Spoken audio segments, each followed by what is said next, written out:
Welcome to the Crime Redefined podcast, produced by Zero Cliff Media. Coming to you from the U.S. Bank Tower, high above downtown Los Angeles.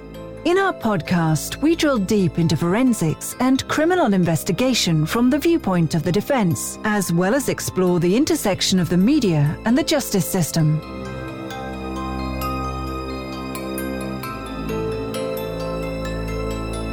On this episode of Crime Redefined, we are excited to present another book author interview. Donald McInnis is the author of She's So Cold, Murder, Accusations, and the System That Devastated a Family. He was the attorney for one of the wrongly accused teenagers in the murder of Stephanie Crowe and is here to tell us what went wrong in that case. On January 21st, 1998, Stephanie Crowe's grandmother awoke at 6:30 in the morning to the sound of her granddaughter's alarm clock. As she entered Stephanie Crowe's bedroom, she observed the horrific sight of Stephanie lying on the floor, covered in blood. Stephanie's dad, Stephen, and her mom, Cheryl, soon ran to the bedroom to witness the devastating sight.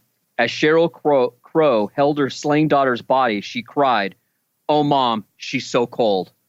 A nightmare then ensued for the entire family, but not just one of grieving for their loved one. The police, believing that the house had been secured and the murderer must have been one of the occupants, very early on focused their attention on Stephanie's 14-year-old brother, Michael, as their prime suspect. After all, Stephanie's dad was clearly distraught, but Michael had a perceived lack of emotion. Ultimately, through highly suspect techniques, the police coerced false confessions from Michael and his friend Joshua Treadway. A third 14-year-old, Aaron Hauser, was also falsely implicated in Stephanie's murder. Thanks to DNA testing, the boys were eventually fully cleared of Stephanie's murder, other than the emotional scars that they would have to bear for a lifetime. Now let's hear from Don about how such a travesty could occur. Tell us what motivated you to write She's So Cold 20 years after the murder of Stephanie Crowe. It was one of the cases that kept showing up as the years went on. That was because of the trial and then appellate hearings and then the order of a new trial for Richard Tewitt, the vagrant, the schizophrenic, mentally bothered vagrant. But more importantly, each time that I saw that Michael Crowe had to come down here and testify, and that his mother and father had to come down to San Diego and testify, and the agony in their face, I realized that because of the police investigation and the technique of interrogation that was used, that these people were living a hell that would not go away, and they never got closure from the death of their daughter, Stephanie. So I wanted the public to know what happened when the police interrogated the three boys, and I wanted them to know what the evidence was and how the police and the district attorney's office mishandled the case. So that's why the book was written. Don, Summer Stephan, the DA on the Crowe case, is of course now the DA of San Diego County. I was curious, how about the other attorneys and police officers involved in Crowe? Other than you, are any of them still active? Paul Blake is semi-retired. Mary Ellen Attridge, she retired just about 5 months ago. And the police officers, Ralph Clater, he was the main detective that handled the Crowe murder case. He retired shortly after the whole thing blew up.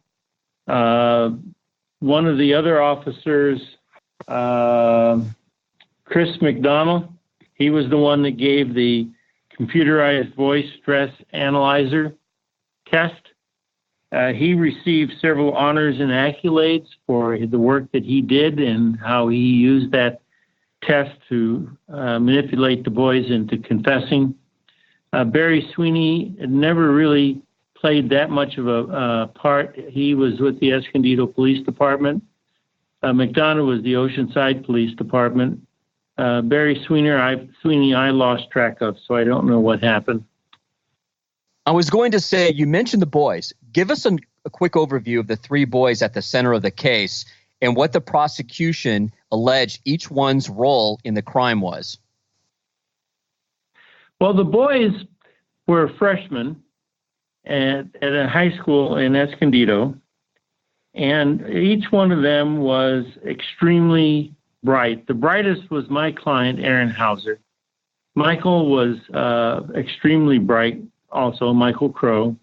Josh Treadway was a normal kid, normal high school kid, probably not quite as high an IQ as Aaron and Michael, but he was very, very much a wonderful kid, very gentle kid. He loved to draw. He was the artist in the group, and he maintained a very enjoyable running diagrams of the people involved in the case, in particular Summer Steffens, complete with horns at times.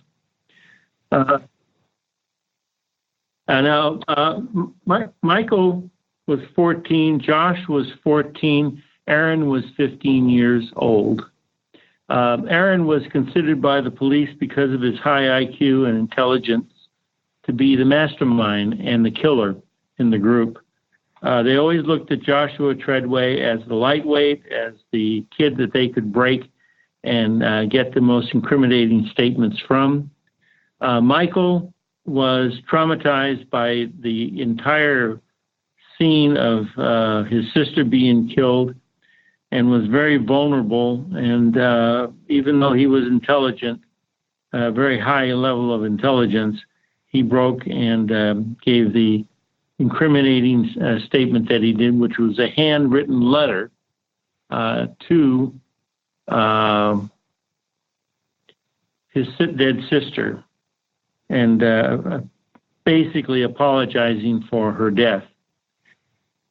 Now, the way the police theorized it worked is that the boys walked over to Michael's house, the two boys, and Michael let them in. Joshua stood as supposedly, according to the confession, but it changed as time went on, as the lookout, and then Aaron went in and did the dastardly deed. Josh eventually admitted that he was inside the house. What was your first impression of Aaron and his family? He was just a wonderful, wonderful client. I asked him to do the impossible. Whenever you have a juvenile that is being held on a serious charge, the authorities try to put them in with another roommate, who then tries to get some sort of confession from the client. So I asked him to be put in isolation, and he did that for 4 or 5 months. He held up in isolation, and that's really hard to do. It got so bad that, as in the book, I tell a story about I would pay him $1 for every sit-up that he could do. And that's how he tried to break the monotony and the trauma of being basically locked up and isolated. His mother, Mrs. Hauser, she was a school teacher, an elementary school teacher. His dad, they were divorced. His dad was in, I believe, the solar panel business. Aaron had an older brother. So they were really like any typical all-American family. All three were middle-class, all-American, God-fearing families. Joshua Treadway's family were extremely religious. And so that's why them breaking Joshua after nearly 18 hours of interrogation spread over 3 different sessions was such a shame, because he just really, it's hard to explain the torment that he went through as he realized that what he said and what he admitted to was going to ruin the lives of all 3. Well, Don, I'm sure you would agree that all good lawyers would advise that when you were arrested or contacted by cops, that you shouldn't speak with them until you have legal counsel. But why is that particularly important for minors? Well, you got to understand the juvenile mind. Towards the end of the 20th century and for the last 20 years, science has shown that the juvenile mind is not fully developed. In particular, the frontal lobe sections of the brain, which are absolutely necessary for controlling how the judgment is exercised, for controlling emotions, for controlling the inability to think long term, is missing. They only look for short term. And these brain scans have been able to determine that the children, because of that, number one, developmentally, they cannot and do not understand the Miranda rights. Number two, which is really important, they look at just one thing, going home. And they're in an adult world where the adults are always telling them what to do, so they are very pliable and acquiescent to any police officer. On top of that, they're told as young, very young children, that if there's anything that happens, go to a police officer. They will protect you. So these children, because of their mental development, lack of experience, and particularly in regards to the legal system, were just extremely vulnerable. Now, the mind develops all the way up through about age 25, in particular for males. So the brain of an 18 to 25-year-old in many instances is as bad as a 14 to 15-year-old child. And you put them in an isolated, windowless room and interrogate them for hours at a time, you lose about 20 to 40% of their ability to exercise judgment, whatever level it was before they started because of their age. So children are vulnerable. And that's why in my Bill of Rights, I particularly emphasize the need to have the adult involved, the adult family member or guardian, and to have an attorney present. You know, speaking of that, how do you feel that the Oceanside and Escondido PD took advantage of that? What were some of the rules that were violated during the interrogation of the boys? Well, the law looks at children as though they are adults. They are subject to adult laws. They are subject to adult procedures. So there is nothing that at the time and then subsequent years in California since that indicates that children have a right to talk to their parents, or that the police have to call and tell the parent that the child is present. That has only changed recently, this year, in fact. So the bottom line to it is you don't have to tell the parents of any child, and they didn't in this Crime Ritter case, that their kid was being interrogated. Or police can go to the school, pull the kid out of class, and interrogate him right there in the school cafeteria or office of the dean. So these children are very vulnerable mentally and emotionally, and are very compliant to whatever the police want them to say. How did the Oceanside and Escondido PD exploit that? Is there anything specific that stood out to you? Oh, well, in regards to the interrogation of Michael and Joshua, they were full bore. They followed the Reed technique of interrogation to the letter of the law. They involved Dr. Bloom, who was a police psychologist, to analyze the children and tell the officers how best to break them down. During the interrogation of Michael, there was a Deputy DA Hoover who was present at the time and advised them on what to do. And when it came to Joshua, they got the same advice, further advice from the Deputy DA Hoover, and that's why they were able to interrogate him without Mirandizing him. And they eventually sent him home, let him cool off, as they say in the law, so that the influence of being in police custody was gone. Went back a couple of days later, talked to him, seeing how he was doing, making sure he was staying home under supposed confinement at home, and then went and got him and brought him back, asked him without Mirandizing him if he was going to change his story. He said no, and then they Mirandized him and took his deposition statement and confession. So the bottom line to it is, they had advice from the police, from the district attorney's office. They had advice from a psychologist in regards to how to manipulate these kids and take their statements. That is what stands out. You know, this really sounds like the boys never had a shot. The deck was really stacked against them. No, the boys never had a chance.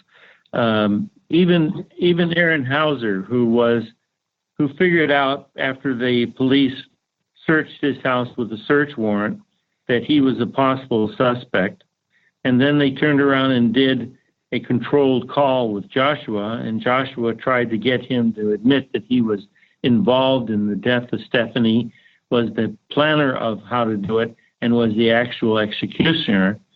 Once they did that, by the time they picked him up and brought him in, he was very resistant to all of the manipulation techniques that were being used, the psychological maneuvers that they tried on him. So in desperation, they said, well, look it, you're a smart guy and you follow a lot of games that involve killing people, shooting up places, war games, things like this. Tell us how you would use a knife to kill somebody. And they played on his ego and his ability to play games. And they got him to give a statement in regards to how he would have used the knife to kill somebody. And that statement, well, it was kept out. I was able to keep that statement out, but if he ever took the stand, and depending on how much I allowed him through his testimony to open the door, they could then bring the statement in and say that this is exactly how Stephanie Crowe was killed. You mentioned the Reed technique. Is what you just mentioned part of that? And if it's not, can you tell us more about the Reed technique of interrogation? Yeah, actually, it's laid out in my book. I had two objectives in writing the book for the families, but the third objective was to inform and let people understand a little bit about what the methods are used by police to interrogate an individual. The Reed technique is broken into three segments. Segment one is what they call the investigation or gathering of evidence. And what they want to do is go through and discuss, interview everybody, observe their movements and techniques, and then they come back and they have a discussion as to who they think is telling the truth and who they think is not telling the truth. And that is based upon an analysis of body language as well as the spoken word and how it was said and the emphasis that was placed when the individual is answering questions or describing how the event as they have perceived it to have occurred. The most important section is the actual interrogation. And by the time they begin the interrogation with the Reed technique, they are focused and convinced that the individual is the perpetrator of the crime. Step one is what is called a direct confrontation of the suspect. That means they just come right out and in closed statements say you killed or you stole or you did this. And they do not allow you to ask questions. They say they have the evidence. You are the perpetrator, even though you may not have any evidence. As in the Crowe case, there was no evidence. Step two is, as they are confronting the accused, they attempt to develop a theme as to why the accused would have done what he did. You stole because you were hungry, or you killed because that person was trying to harm you and you were fighting in self-defense. The theme is very important because it has two results. The first result is it allows the suspect to perceive that what they have done is morally justified or mitigated by the circumstances of their actions and why they did it. And the second one is it raises the prospect that because of the mitigation of the events, as you are being said that you did it, and this is why, you think that you're going to be treated less seriously by the court, and the sentencing would be less painful. The third one is to handle denials. Every time you have a denial, this is the third step, every time you have a denial, what you want to do is, as the investigator, is to shut them off. Don't even let them state the denial. The evidence does not say and support what you're trying to tell us. Is how they teach them in the different classes that these police officers go through. In other words, psychologically, the person cannot hear themselves actually giving a defense and the reasons for their defense. They are shut down. They are prevented from going through. The fourth step is to overcome any objection that is made by stating that the evidence is totally contradictory, such as, well, your co-defendants said you did it, or that the physical evidence, the DNA evidence exists that shows that you did the crime. And at this point, normally, after all this confrontation and lying to the defendant, in many cases, they find that the individual begins to break. And when the individual begins to break and cry and cannot reason, they have to retain or improve that suspect's participation. They got to bring them back somehow. And in doing that, this is the time when the good cop, bad cop routine is usually played. Some person will come in, sit with them, touch them, tell them they're not a bad person, go through the theme of why they did it, and tell them that the society will understand. The sixth step is the handling of the suspect's passiveness. This is all part of him shutting down. And what they're really attempting to do is to get the suspect to re-engage with one or more of the detectives. And when they are able to bring them back, to calm them down, to give them something to drink, to show compassion towards them, then they try to take them to the seventh step, which is the presentation of alternative theories. And this is, again, re-emphasizing, this is the face-saving thing, where they again re-emphasize you needed the money in order to feed your child, or you didn't plan the crime, it just happened instantaneously. At this point, they should have the suspect to the point where they have confessed. But that's not good enough. You must, under the Reed theory of technique, get them to confess to elements of the crime that you know and can prove, thereby giving validity to the confession, because the confession is going to be challenged by an attorney like me, who is going to say you coerced it.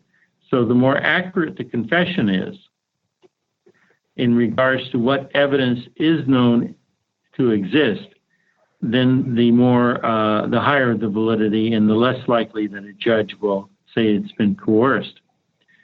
Besides, the guy is guilty because he knows all the details of the crime. The final step is a written confession.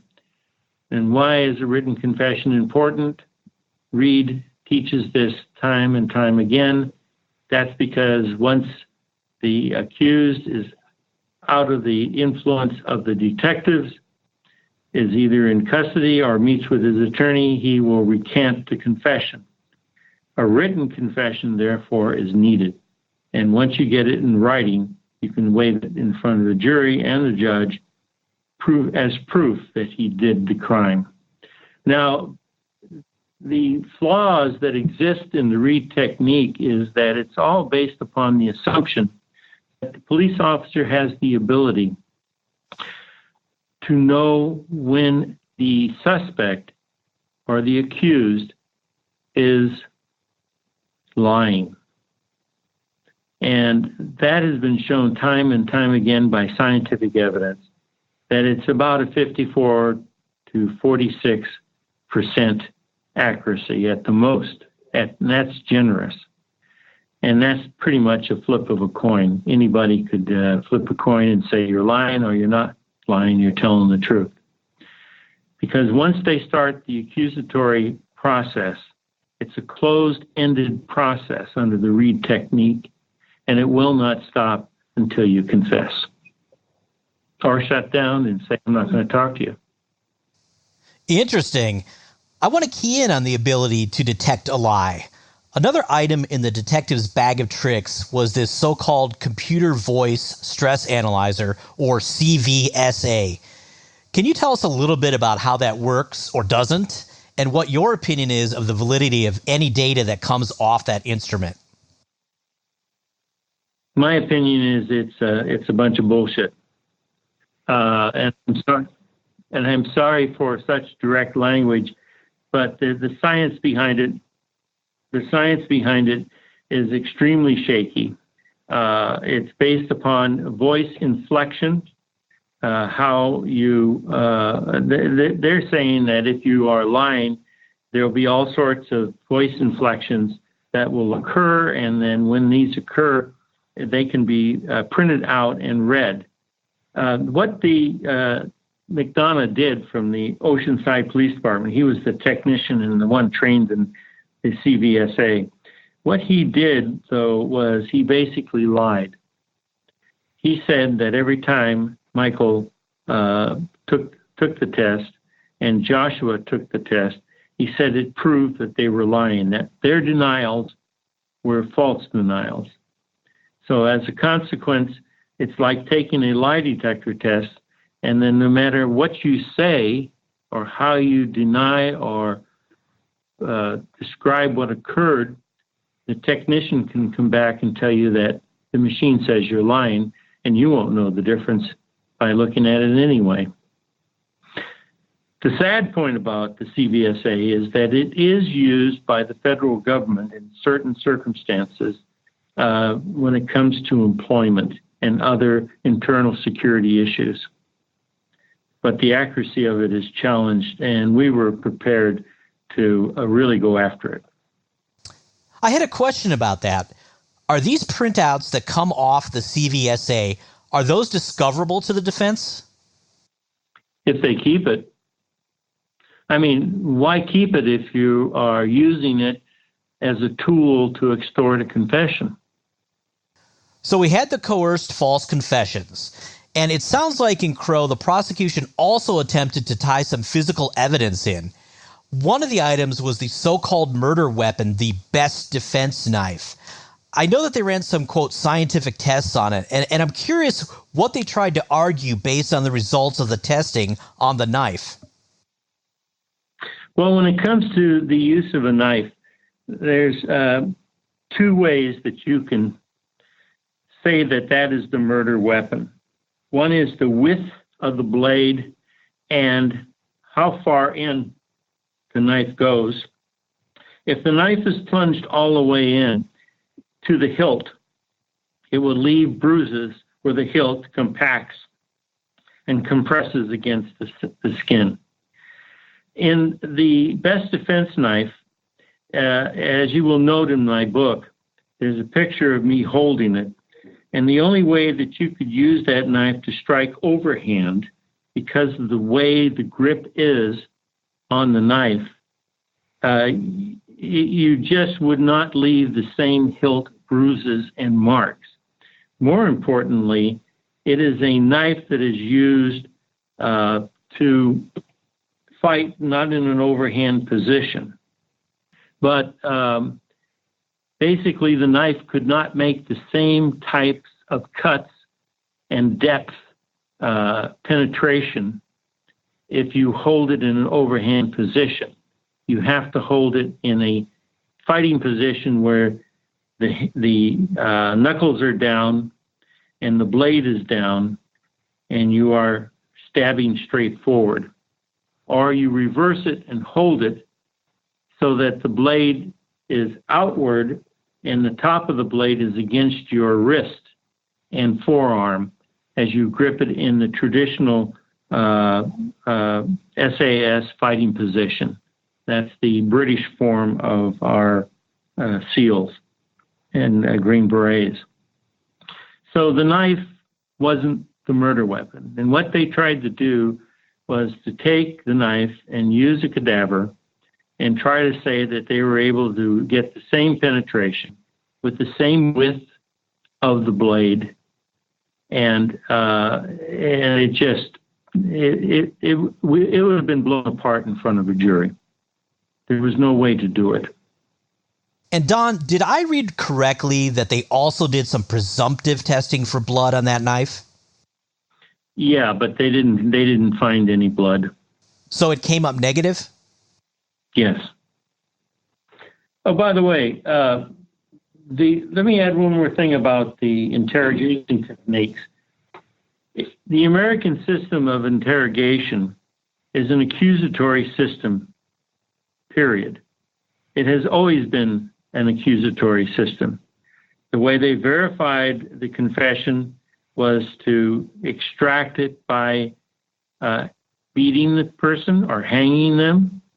And when the courts ruled in the famous case in Mississippi, that you cannot admit, that was in 1936, you cannot admit the confession that is administered by force, such as hanging, beatings, torture, things like this.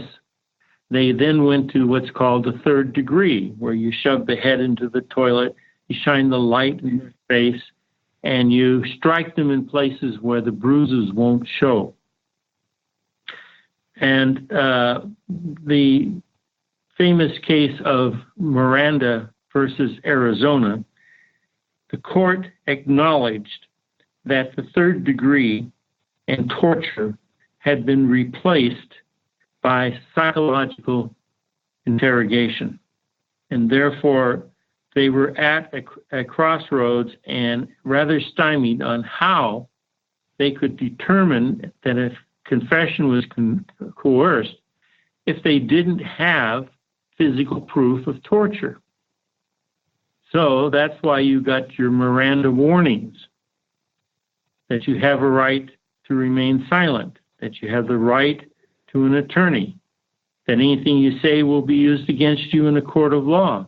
And then if you cannot afford an attorney, one will be provided to you. These were made into law as an effort to stop and control and limit the abuse of psychological interrogation. In fact, the court in Miranda said that we recognize that a coercion can occur with physical abuse and mental abuse. And therefore, that's why they had the Miranda warnings.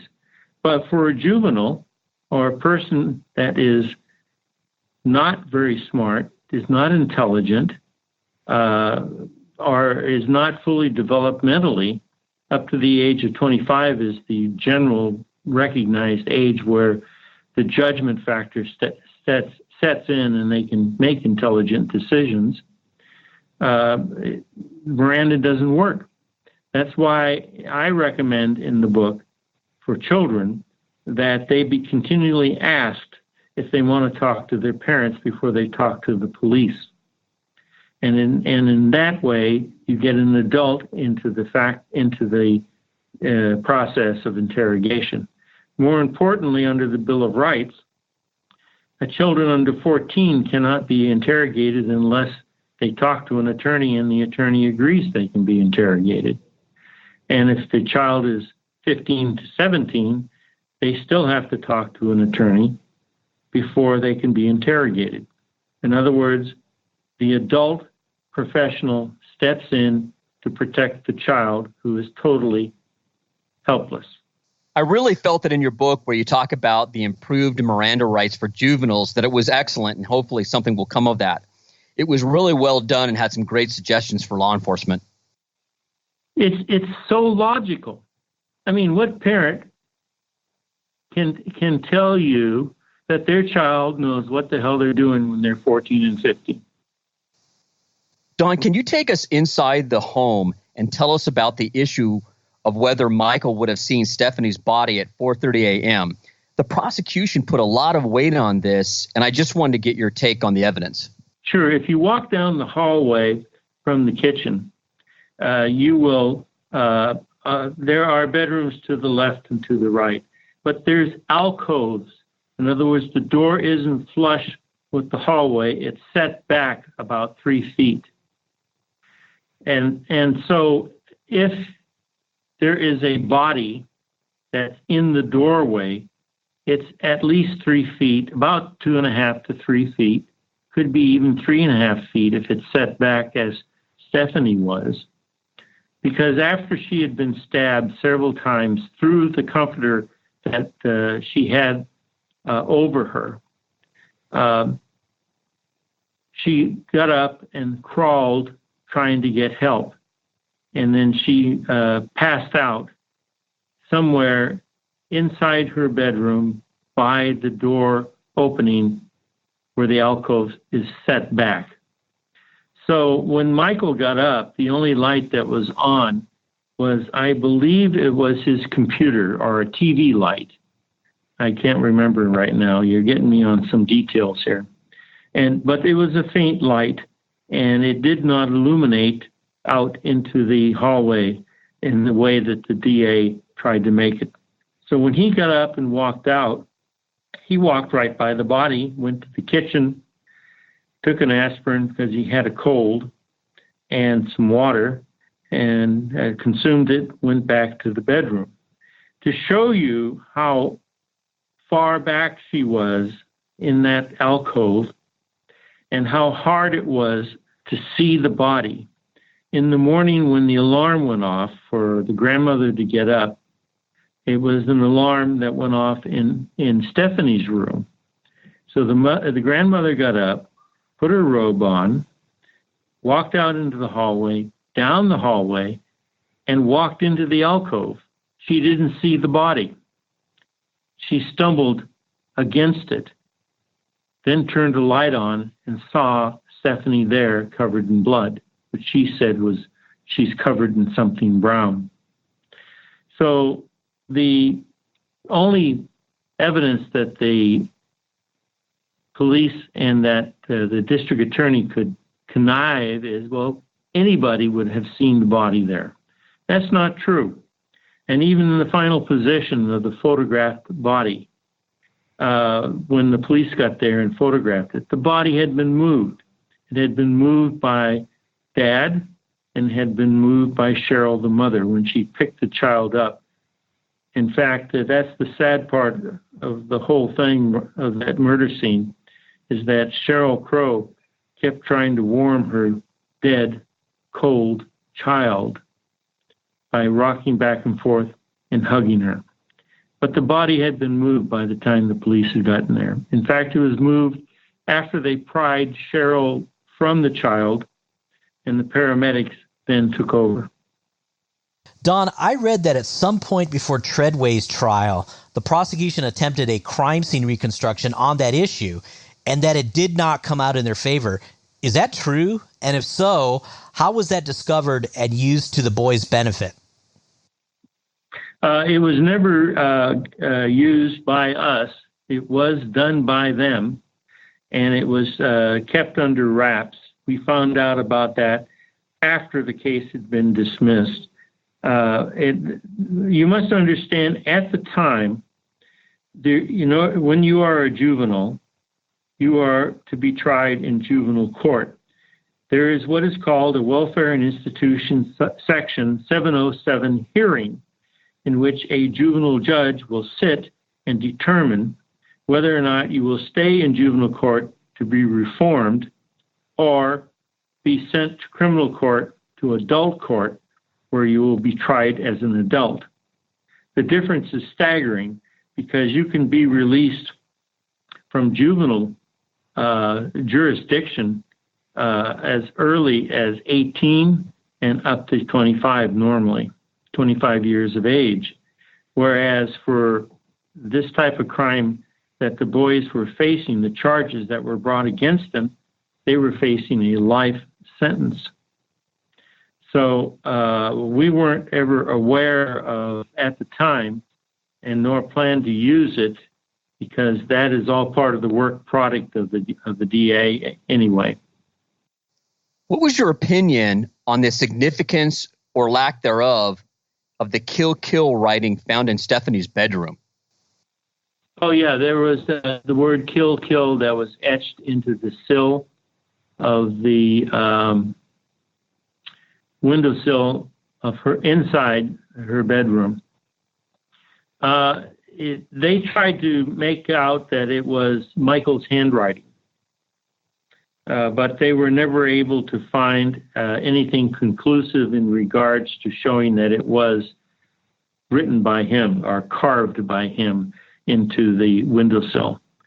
One of the themes that the district attorney wanted to play up, and that what the police also emphasized, was that these kids were into Dungeons and Dragon phenomena type of games. There were just several other types of games similar to Dungeons and Dragon, where people are killed and stabbed, shot, things like this. Michael wore black all the time, so he was looked upon as someone that the police couldn't relate to. He wasn't a football jock. He was a brain. He was a very intelligent kid who, frankly, never had to study much for any of the classes and aced most of them, except for his last semester before the murder, because he was bored with his classes as a freshman. So the word kill, I don't know who put it there. It could have been Stephanie. Kids that age were very much into Dungeons and Dragons and other types of games, but they tried to use that as a pretext to describe these kids as malevolent and dangerous and murderous. Another question about the crime scene. Don, it seems like one of the, quote, facts that the prosecution put forward and that led them down the wrong route was that the house was secure, nobody could have got in, and therefore the murder was an inside job. But in reading your book, it sounds like that's not really the case.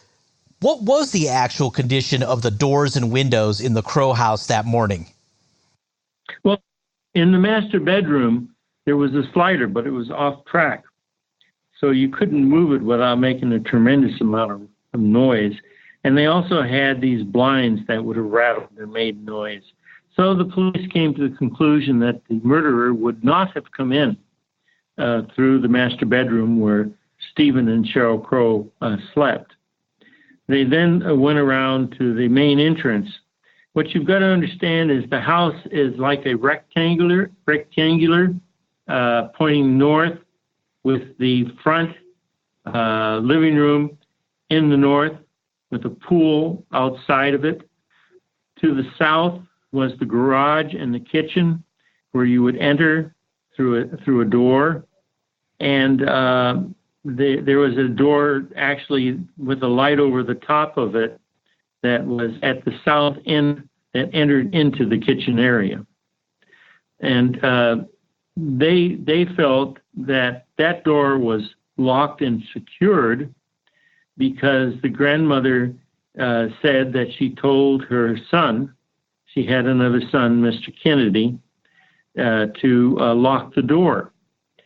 The main entrance, therefore, is on the east side of the house, midway between the north end and the south end of the house, of this long rectangular house.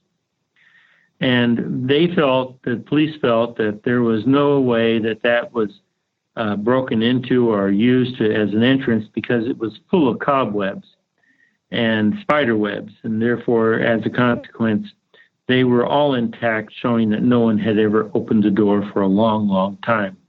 They then looked at all the windows and came to the conclusion that the windows were not forced in any way at all, and they saw no evidence where someone would have climbed over the window to get into the room if the window had been open.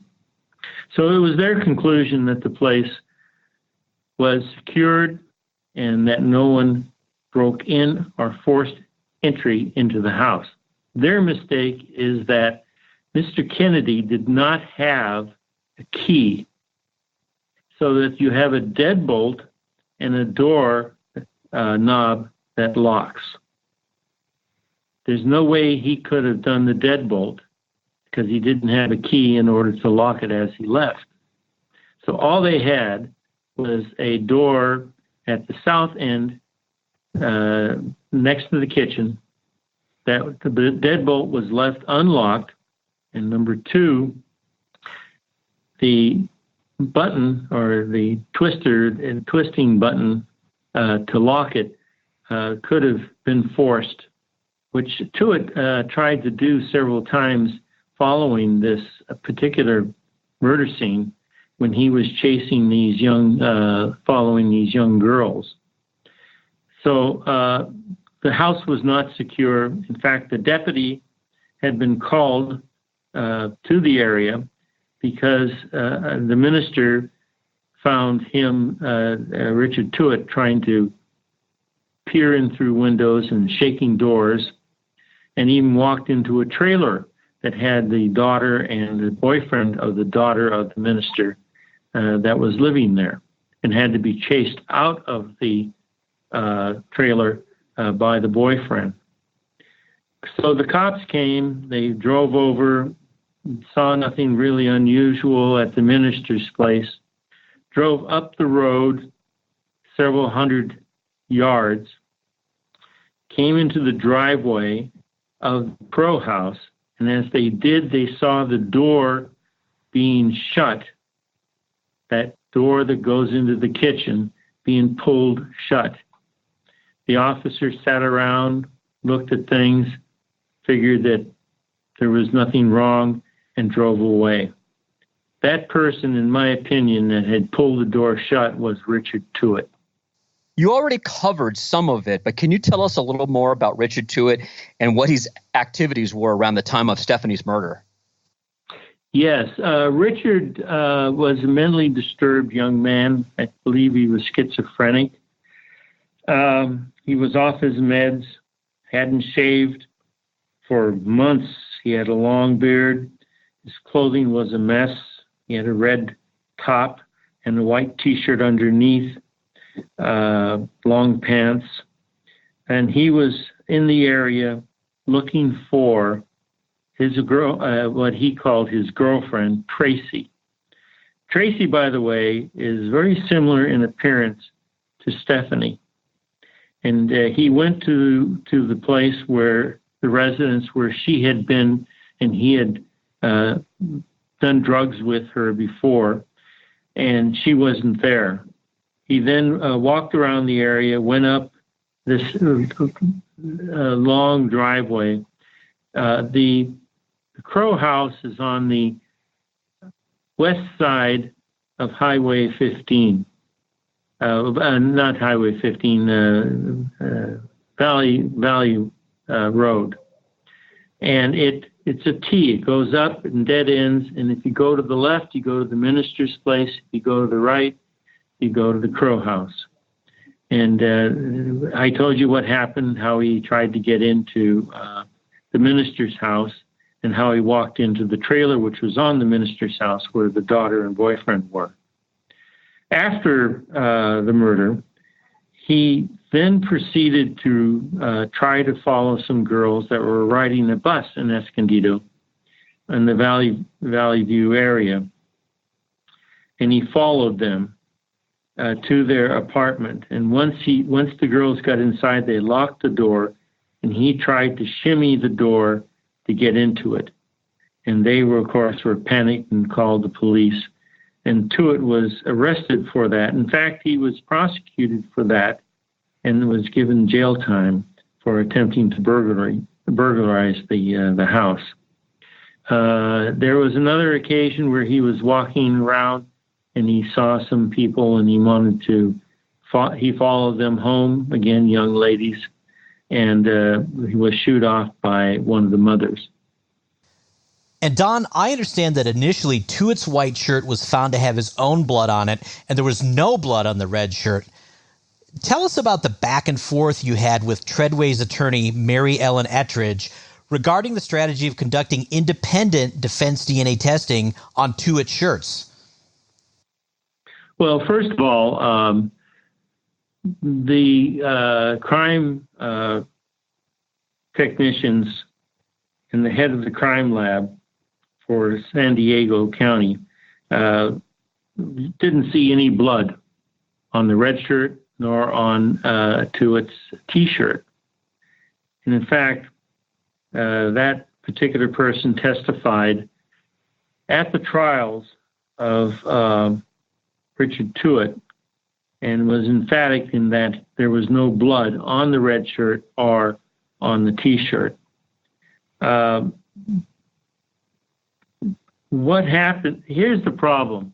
If we went and tested Tuitt's clothing and it came back with no DNA evidence connecting him to Stephanie, we would lose our only theory of defense of who killed her.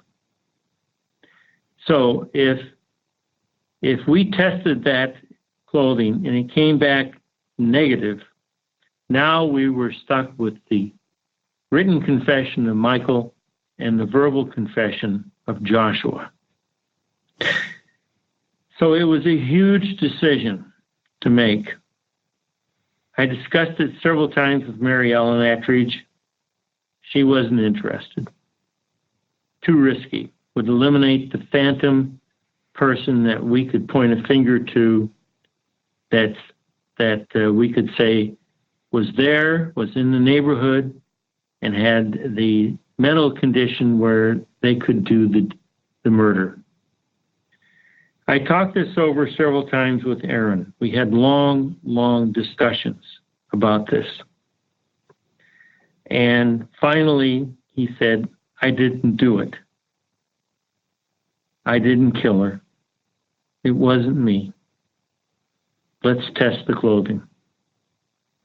So as trial was beginning on Joshua, Mary Ellen was the defense attorney for Joshua.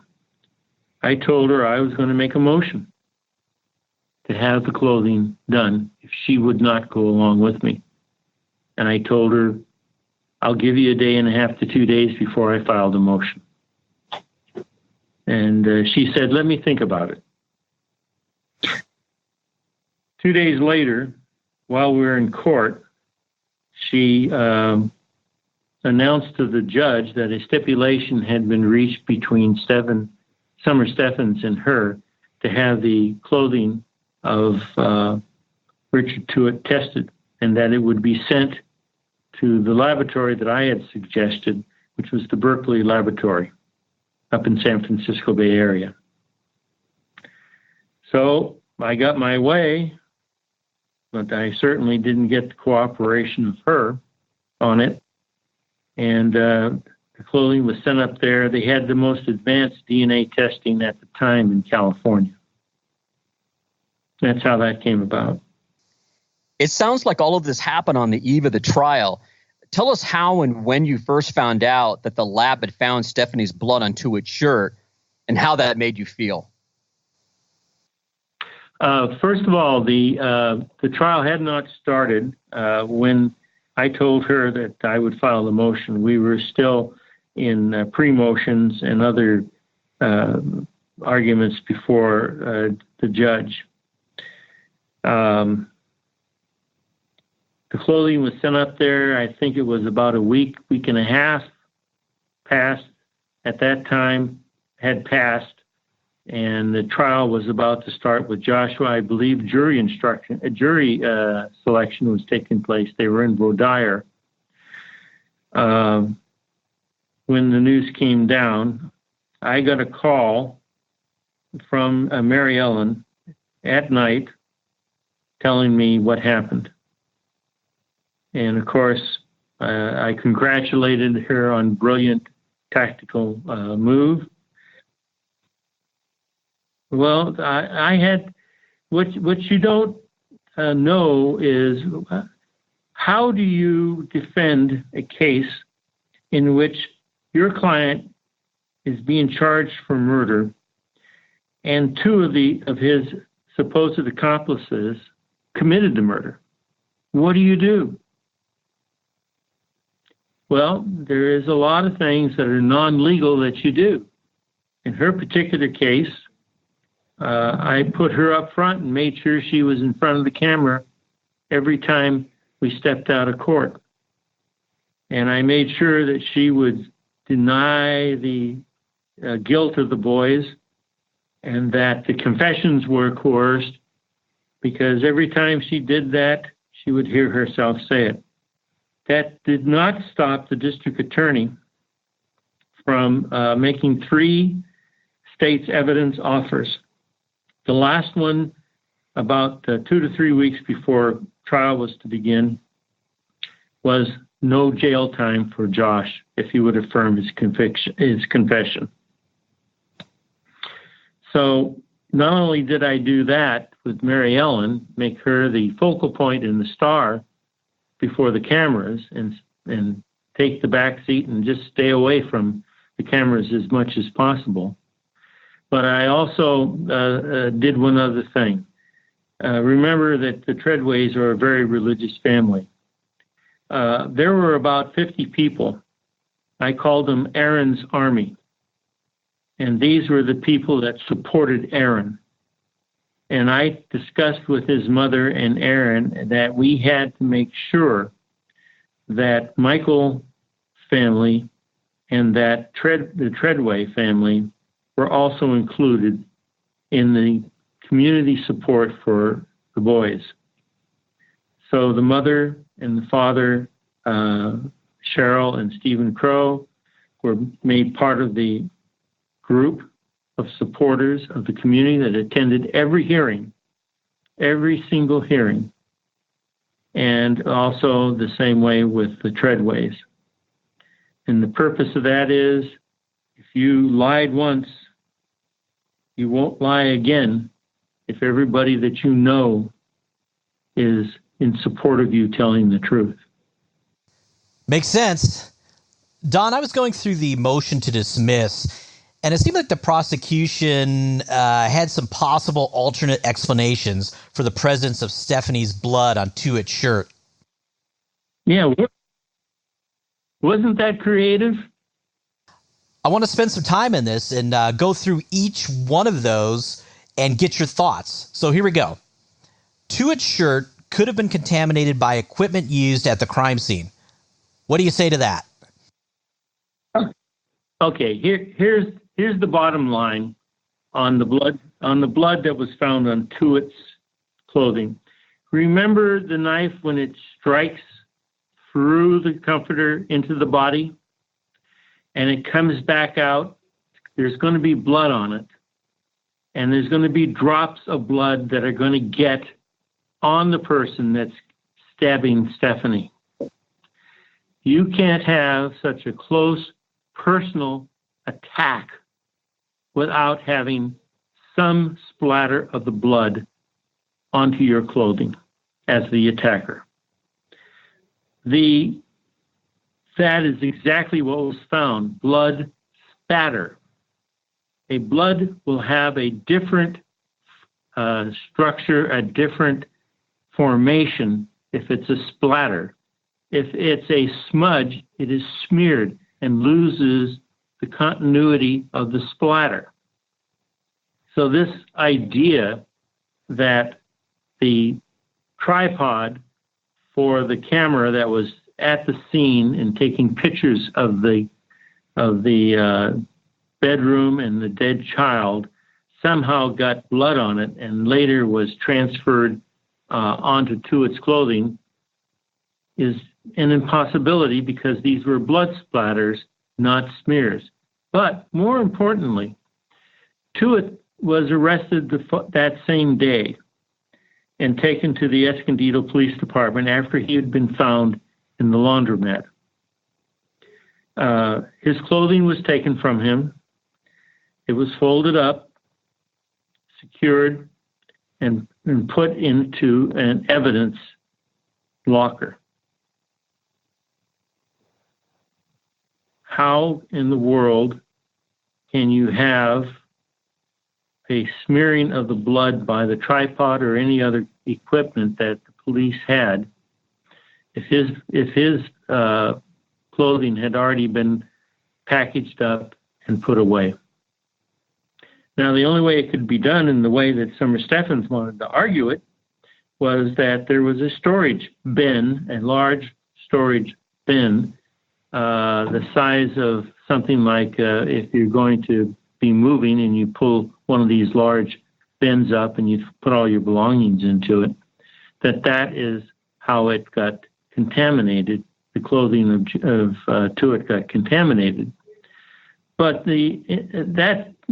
that theory just fell apart like you couldn't believe it, because there was no way it could happen because the clothing of Tuitt was never opened until the crime lab looked at it. It sounds like the fact that it is spatter is key here.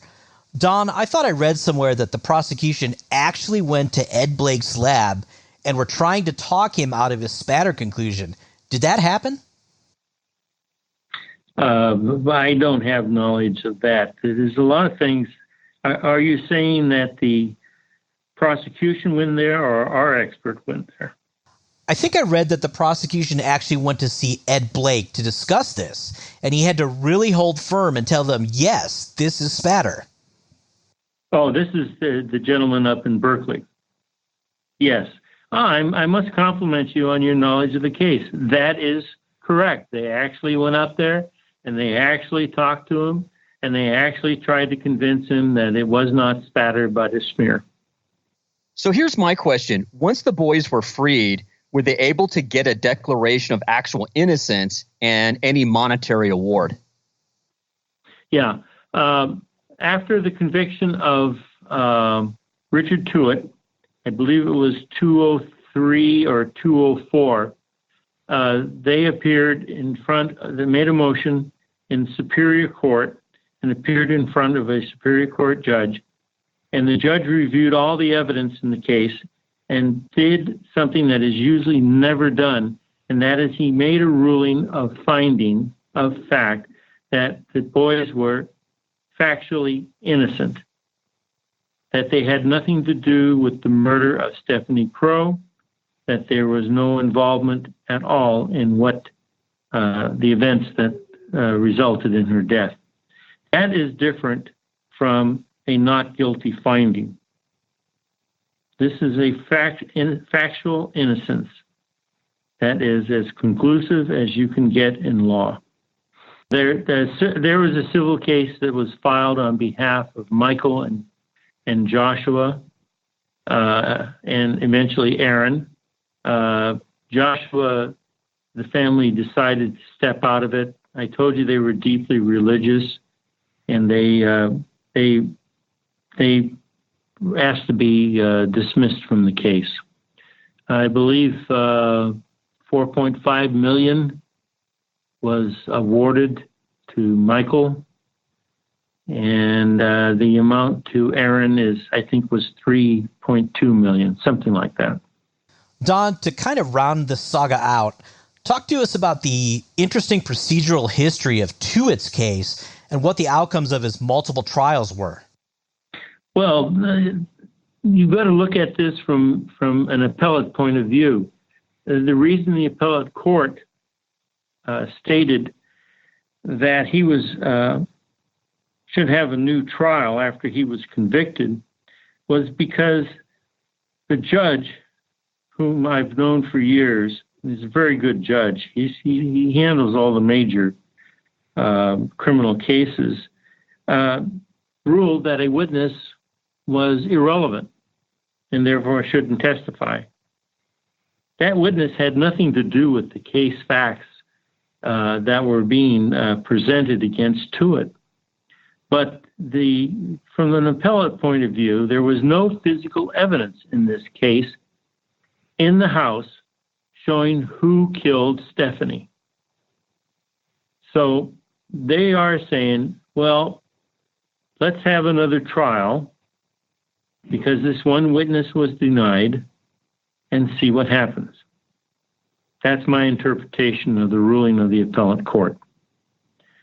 And during the second trial, much to the credit of Tuitt's defense attorney, he was able to attack the evidence of blood and the DNA proof that it was Stephanie's blood because he brought in the head of the crime lab, San Diego crime lab, who swore up and down that there was no way that any blood was on the clothing of Richard Tuitt. In particular, the red outer shirt and the white T-shirt. So what you had was two experts, one saying it's spatter evidence, one saying I saw it right after the murder scene. I examined it, and there was no blood on these garments. And I did a presumptive test, and it did not show any blood. So from a trial point of view, from a trial attorney's point of view, what you've got are two experts that are canceling each other out. And what's left? No evidence, no physical evidence pointing to anybody as the murderer. And then you had confessions of Michael and of Joshua. So it was a very weak case the second time around, and that's why the jury found him not guilty. That's my opinion. You know, Don, it's really an amazing story and a fascinating book. We really recommend that our listeners read it. We really appreciate your time, and thanks again for joining us on the Crime Redefined podcast today. Thank you, guys, and thank you for a very thorough understanding of the case. Don, it was a very interesting hour chatting with you. I really enjoyed the book, and I highly recommend it. Thank you so much. All right, thank you, guys. Bye. What a disturbing story. Don's book is a really riveting read, but it sure is troubling. Yeah, well said. And it's troubling for a number of reasons. One is the tunnel vision or confirmation bias that the investigators developed very early on. So once they locked into this theory that Michael had to have been the murderer, the lens that they looked at all of the physical evidence was really like a funhouse lens at that point. I mean, the ridiculous explanations they came up for the evidence was really unsettling. So it's great that Don wrote this book, and on top of that, offered some suggestions for more protection for children in the system. You know, a lot of that was really tough to listen to because of, like any human being, you either picture yourself or a family member in that situation, and it's really frightening. It's they were really trying to, you know, put the square peg in the round hole and make a shoe fit and all that other stuff, and it just really made it hard to listen to. And I'm not really sure there's too much we can add to his interview. He really gave us a thorough account of the issues in the Crowe case. Hopefully this book is a real eye-opener to law enforcement and the prosecution. Yeah, Dion, I just wanted to share one little nugget from the book that we didn't cover in the interview. And I think that this shows kind of what the community thought about the case at the time. So after it was determined that the boys would be tried in adult court, they were slapped with a huge bail to try to keep them in custody. And apparently, various members of the community chipped in and even put their house up for collateral to cover the bail so the boys could be free. You know, it goes to show you how much confidence they had in the boys and the family, which kind of leads me to my next comment.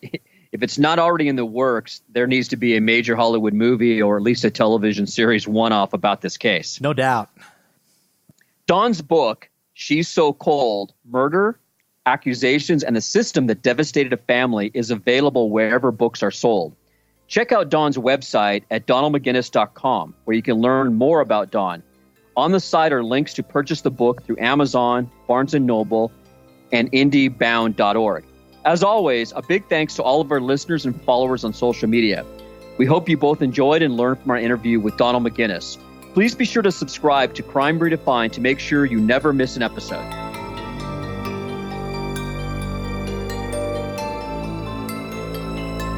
Thank you for listening to the Crime Redefined podcast. Like us on Facebook and follow us on Twitter at Crime Redefined. Please send us your comments and questions and join us for the next episode.